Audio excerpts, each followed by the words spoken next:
السلام علیکم ناظرین، آج کی ایک بڑی ہی اچھی خبر آپ لوگوں تک شیئر کی جا رہی ہے۔ جیسے کہ آپ جانتے ہیں دہلی فساد میں کتنے بے گناہ مسلمانوں کو جیل کے اندر ڈالا گیا تھا، اور آج تک جمعیت علماء ہند ان تمام مسلمانوں کے کیس لڑ رہی ہے۔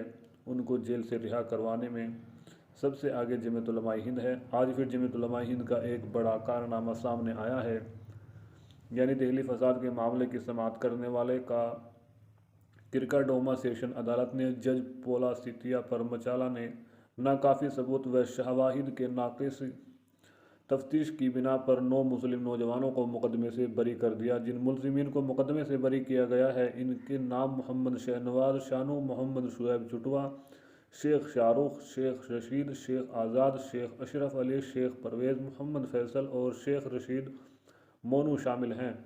محمد شہنواز شانو، شیخ شاہ رخ اور شیخ پرویز کو جمعیت علماء ہند نے قانونی امداد فراہم کی ہے۔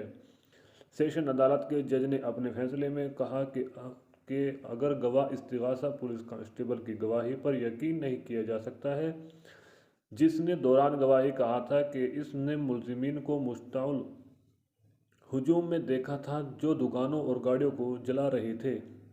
عدالت نے اپنے فیصلے میں مزید کہا کہ اہم گواہ استغاثہ کی جانب سے کوئی صفائی نہیں پیش کی گئی کہ اس نے اتنی اہم معلومات اپنے سینئر افسران کو فراہم کرنے میں دیری کیوں کی۔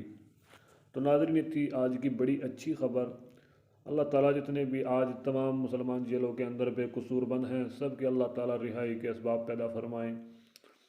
تو ناظرین، آپ سے گزارش کی جاتی ہے آپ دعا کریں، اللہ تعالیٰ مسلمان ہند کی پوری حفاظت فرمائے، اور ہاں، ہمارے یوٹیوب چینل کو بھی سبسکرائب کریں اور اس ویڈیو کو زیادہ سے زیادہ شیئر کریں۔